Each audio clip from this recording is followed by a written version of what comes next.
Hey guys, आज हम अधिनायकवादी शासन की प्रकृति और उसकी विशेषताओं के बारे में चर्चा करने जा रहे हैं। सो स्टार्ट करते हैं बिना देरी करे हुए। अधिनायकवादी शासन प्रणाली क्या होती है, किस टाइप की होती है, मैं आपको ये अच्छे से समझा दूंगी। देखो, जो अधिनायकवादी शासन प्रणाली होती है ये लोकतंत्र से पूरी तरह भिन्न है। मतलब कि जैसे हम लोकतंत्र के बारे में बात करते हैं, ये उससे पूरी तरह अलग है। जब शक्ति का स्वेच्छा से पालन किया जाता है, उस स्वेच्छा से आदर किया जाता है। अगर हम किसी जैसे कि कोई शासन प्रणाली है, अगर हम उसको अपनी मर्जी से मानते हैं, मतलब जो भी आपके यहाँ सरकार है आप उसको मानते हो कि हाँ वो सरकार है, तभी वो सरकार है और वैध सरकार है। समझ रहे हो? शासन प्रणाली जो भी चल रही है आप उसको मानते हो कि हाँ ये शासन है, मतलब कि ये सरकार है, इसके पास ये पावर है, ये मतलब आप खुद अपने मन से मानते हो, ठीक है, अपनी इच्छा से मानते हो, इसलिए वो वैध सरकार है, इसलिए वो वैध शासन है। अगर ऐसा ही अगर कोई शासन होता है जिसमें आप नहीं मानते कि हाँ, मतलब आपको ये लगता है कि उसने ज़बरदस्ती या गलत तरीके से शासन प्राप्त किया है, तो आप उसको अवैध मानोगे, ना कि वैध मानोगे। समझ में आया? तो यही होता है अवैध और वैध, ठीक है। अगर हम उसको अपनी स्वेच्छा से मानते हैं तो वैध सत्ता, वो जो भी सत्ता होती है वो वैध होती है। अगर उसको वो जानबूझ के हमसे मनवाने की कोशिश करता है, मतलब हम मानना नहीं चाहते हैं, तो वो एक तरह से अवैध होती है, ठीक है। ज़बरदस्ती करता है वो, तो अवैध होगा, ठीक है।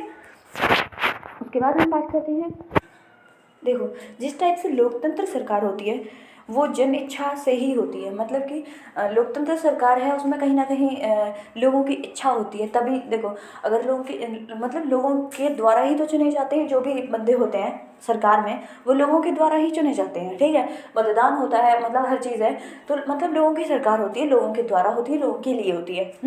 ये बात हो गई। और हम इसमें ही अधिनायकवाद की बात करें तो ये लोकतंत्र से पूरी तरह भिन्न होता है। इसमें इसमें लोगों की मर्जी नहीं होती है, ना कि लोगों के लिए होता है।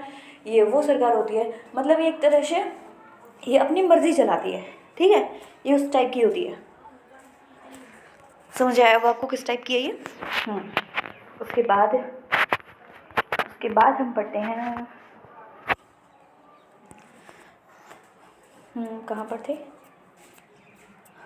हाँ, अधिनायकवादी शासन ये विपक्ष तथा राजनीतिक स्वतंत्रता का धूमिल समाप्त नहीं कर सकता। देखो, अधिनायकवादी शासन विपक्ष तथा राजनीतिक स्वतंत्रता का धूमिल समाप्त नहीं कर सकता है। अधिनायक पद्धति कुछ सीमा तक आर्थिक, धार्मिक एवं अन्य स्वतंत्रता को बर्दाश्त करती हैं। अच्छा, ओके। तो इसमें क्या है, ये मतलब अपनी मर्जी से तो शासन चला रहे हैं, पर ये जो जैसे कि लोगों की स्वतंत्रता होती है, राजनीतिक स्वतंत्रता होती है, विपक्ष होता है, ठीक है, उसको ये पूरी तरह से समाप्त नहीं कर सकता है। समझ में आया? मतलब ये एक तरह से लिमिटेड है थोड़ा। मतलब ये जैसे कि ये पता है किस टाइप की होती है? इसमें ना जैसे सरकार है, ठीक है, उसमें कुछ लोग एक मतलब बहुलवादी हो जाते हैं। समझ रहे हो? मतलब एक जैसे बहुत सारे लोग हो जाते हैं, तो उसमें उन पर उनका थोड़ा पावर हो जाता है, वो ज़्यादा हो जाता है, इसलिए वो अपनी मनमानी चलाते हैं। पर इसका मतलब ये नहीं है कि वो तानाशाह होते हैं। तानाशाह थोड़ा अलग होता है, ये थोड़ा अलग है। ये क्या करते हैं, ये ना जो राजनीतिक स्वतंत्रता होती है या विपक्षी या मतलब विपक्ष के लोग होते हैं, उनको ना एक तरह मतलब कि उनको ख़त्म नहीं कर सकते, उनको बर्दाश्त करते हैं, मतलब सीमित कर देते हैं एक तरह से, ऐसा है, ठीक है। और अधिनायक पद्धतियाँ कुछ सीमा तक आर्थिक, धार्मिक एवं अन्य स्वतंत्रताओं को बर्दाश्त करती हैं। इनको भी ये पूरी मतलब ये एक तरह से थोड़ा बर्दाश्त करती हैं पहले। मतलब ये नहीं कि एकदम पाबंदी लगा दी, बंद कर दिया, इतना ज़्यादा नहीं होता, पर करती है, फिर भी अपनी मन मर्जी चलाती है, ठीक है। ये हो गया। अब हम इसकी अधिनायकवादी जो शासन प्रणाली होती है, अधिनायकवादी शासन होता है, इसकी विशेषताओं के बारे में चर्चा करते हैं। ओके, सो फर्स्ट है ये, हाँ, जो अधिनायकवादी प्रणाली इतनी शक्ति का प्रयोग आसानी से कर लेती है कि वह संवैधानिक मर्यादाओं की अवहेलना कर सके। मतलब कि हमने ये कहा कि वो सीमित कर देती है, या मतलब कि उनको उनकी स्वतंत्र जो भी राजनीतिक स्वतंत्रता होती है ना, उनको पूरी तरह से समाप्त नहीं कर सकती, नहीं करती। इसका मतलब ये नहीं है कि वो मतलब कि अपनी शक्ति का ज़्यादा प्रयोग नहीं करती या उनको दबा के नहीं रखती, ऐसा कुछ नहीं है। ये है ना, ये देखो इसमें लिखा है, अधिनायकवादी प्रणाली इतनी शक्ति का प्रयोग आसानी से कर लेती है, मतलब वो उतनी शक्ति का प्रयोग करती है कि जो संवैधानिक उसकी मर्यादाएं होती हैं, है ना, उसकी अवहेलना कर सके, ठीक है। मतलब ये देखो किस टाइप का है, इस मतलब कि ये ऐसा है कि आपका संविधान भी है, ठीक है, और जो भी मतलब जैसा भी चल रहा है, जैसा भी प्रणाली है, उसमें उसमें ये क्या करता है, एक तरह से थोड़ा कुछ बहुलवादी लोगों के कारण है ये, ठीक है। ये अपना ज़्यादा पावर हो जाता है इनके पास, सत्ता में ज़्यादा पावर हो जाता है और इसीलिए ये ऐसी ऐसी चीज़ें करते हैं। ठीक है। तो ये संवैधानिक जो मर्यादाएं होती हैं, संविधान में जो लिखा है जो भी है उसकी एक तरह से अवहेलना मतलब करने लग जाते हैं, इतनी शक्ति हो जाती है इनके पास। ठीक है, पावरफुल हो जाते हैं, ये बोल रहा है। उसके बाद सेकंड की बात करते हैं हम। इस व्यवस्था में जो लोग सत्तारूढ़ होते हैं, मतलब जिनकी सत्ता होती है, वे दावा नहीं करते कि उनकी शक्ति के पीछे शासित मतलब जनसाधारण की स्वीकृति है। मतलब एक तरह से ये देखो कि जो लोग समय हैं, जिनकी सरकार चल रही है, वो ये नहीं कहते कि हाँ जनता के मर्जी से ही हम हैं सत्ता में, समझ रहे हो। हाँ, क्योंकि वो जनता की मर्जी से नहीं होते हैं, परंतु उन शक्ति का आधार उनके कोई विशेष गुण होते हैं। परंतु जो उनकी शक्ति होती है उनका कोई आधार और उनके विशेष गुण होते हैं, पर वो जनता के हित मतलब जनता द्वारा नहीं होते, जनता के हित के लिए नहीं होते। उसके बाद हम नेक्स्ट की बात करते हैं। बल पर आधारित होती है। ये जो शासन प्रणाली होती है ये बल पर आधारित होती है। ये नागरिकों के विरुद्ध बड़ी सावधानी से हिंसात्मक उपायों का सहारा लेती है तथा नागरिकों की इस शासन में कोई भूमिका नहीं होती। मतलब लोगों की कोई भूमिका नहीं होती, वो ना ही इन लोगों को चुनते हैं जो सत्ता में होते हैं, ना ही उनका कोई जनता का रोल होता है। ठीक है। और अगर ये अपनी बात मनवाना चाहते हैं तो ये बल का प्रयोग कर सकते हैं। ठीक है, ये बल का प्रयोग कर लेते हैं, ऐसा करते हैं। शक्ति नियंत्रित होती है, जो सत्ता है उसी के पास शक्ति है तथा नेता परिवर्तन सरल नहीं होता। मतलब जो भी इनकी सरकार है, जो सत्ता में है, उसको चेंज करना इतना ज़्यादा सरल नहीं होता है। ठीक है। यह कार्य प्राय शांतिपूर्वक उपायों से संपन्न होता ही नहीं है। मतलब अगर कोई ये चाहे कि शांतिपूर्ण अपने आप से उस नेता को या उस सत्ता को हटा दिया जाए तो ऐसा नहीं हो सकता है। ठीक है।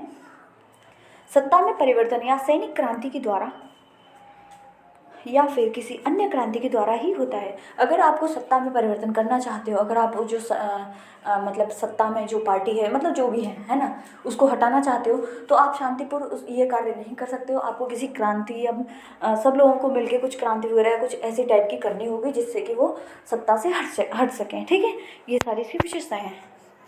जैसे कि जहाँ तक अफ्रीका के अधिनायकवादी शासन का प्रश्न है, वहाँ सैनिक क्रांतियों से ही सत्ता परिवर्तन होती है। मतलब अफ्रीका के देशों के बारे में बताएंगे कि वहाँ पे जो सैनिक क्रांतियों से ही सत्ता परिवर्तन होती है। ठीक है। अधिनायक देश अन्य देशों के साथ अपने संबंधों पर भी देखो, मतलब कि ये लोगों पे तो बल का प्रयोग कर ही लेते हैं, मतलब अपनी जनता पर। उसके अलावा अगर कोई दूसरा देश है, ठीक है, उसके साथ अगर इन्हें कोई रिश्ता बनाना है, मतलब कि संबंध है ना, तो कुछ भी है, अगर तो ये ना ये क्या करते हैं, ये दूसरे देशों के साथ भी बल का प्रयोग करते हैं। ठीक है। अगर कोई बात दूसरा देश नहीं मान रहा है तो ये बल का प्रयोग करने के लिए रेडी रहते हैं। समझ में आया? इस टाइप के लोग हैं। जब जनता के प्रति वह उत्तरदायी नहीं होते, इसीलिए जनमत का कोई विशेष प्रभाव नहीं होता है। हाँ, ठीक है। जनता के प्रति उत्तरदायी तो ये होते ही नहीं है, इसलिए जनमत का कोई प्रभाव नहीं होता है। इस प्रकार अधिनायक तंत्र अंतर्राष्ट्रीय शांति में बिल्कुल सहायक नहीं होते। वो अंतर्राष्ट्रीय शांति में सहायक नहीं होंगे, सीधी सी बात है, आपको पता ही चल जाएगा, है ना। ठीक है। उसके बाद हम नेक्स्ट करते हैं। यह शासन व्यवस्था जनता की सीमित तथा अत्यंत कम राजनीतिक पहलू पर आधारित होती है। जनसाधारण का राजनीतिकरण हो जाता है। ठीक है। जो जन है, मतलब कि एक तरह से वो राजनीति हो जाती है। ठीक है। तथा शासन वर्ग स्वेच्छा से सीमित बहुलवाद के आधार पर सत्ता का प्रयोग करता है। देखो, जो शासन वर्ग है वो अपनी मर्जी से सीमित बहुलवाद के आधार पर सत्ता का उपयोग करता है। मतलब कि जो सत्ता में क्या होता है, कुछ बहुलवाद लोग हो जाते हैं, है ना, तो वो अपनी मर्जी से ही उस मतलब जो भी चीज़ें हैं उनका प्रयोग कर सकता है किसी विशेष बहुलवाद के लिए, ऐसा ऐसा कुछ। ठीक है। उसके बाद जहाँ लोकतंत्र संस्थागत रूप से बहुलवाद का लगभग असीमित रूप से प्रतिनिधि करता है, वहीं अधिनायक व्यवस्था सीमित बहुलवाद का प्रतीक करती है। सीमित बहुलवाद कानून भी हो सकता है और मात्र व्यवहारिक या यह सत्तारूढ़ राजनीतिक समूह हित समूह सीमित होते हैं। ठीक है। उसके बाद लास्ट है ये, इस व्यवस्था में समूह की सत्ता कानूनन जनता के प्रति उत्तरदायी नहीं होती है, चाहे कभी कभी वे उनकी इच्छा का आदर बेशक करते हैं, मतलब वो कभी कभी उनकी जनता की इच्छा का जो आदर कर सकते हैं, पर इसका मतलब ये नहीं कि वो उनकी बात मानते हैं, ऐसा कुछ है ना। यह लोकतांत्रिक व्यवस्था के एकदम विपरीत है, जहाँ राजनीतिक शक्ति नागरिकों के औपचारिक समर्थन पर निर्भर करती है। ये लोकतांत्रिक जो सरकार होती है उससे बिल्कुल भिन्न है, जहाँ लोकतंत्र में क्या होता है, लोगों की मर्जी से शासन चलता है, उनके लिए होता है, पर ऐसा कुछ नहीं होता है। ठीक है, तो यही सारी विशेषता है। अगर आपको पढ़ना चाहते हो इसमें से, ये लो आप पढ़ लेना। ठीक है, वीडियो अच्छी लगी होगी आई थिंक, और आपको समझ आया होगा। नहीं समझ आया तो बताना मुझे, मैं फिर से आपको समझाऊंगी। ठीक है, okay, thank you so much.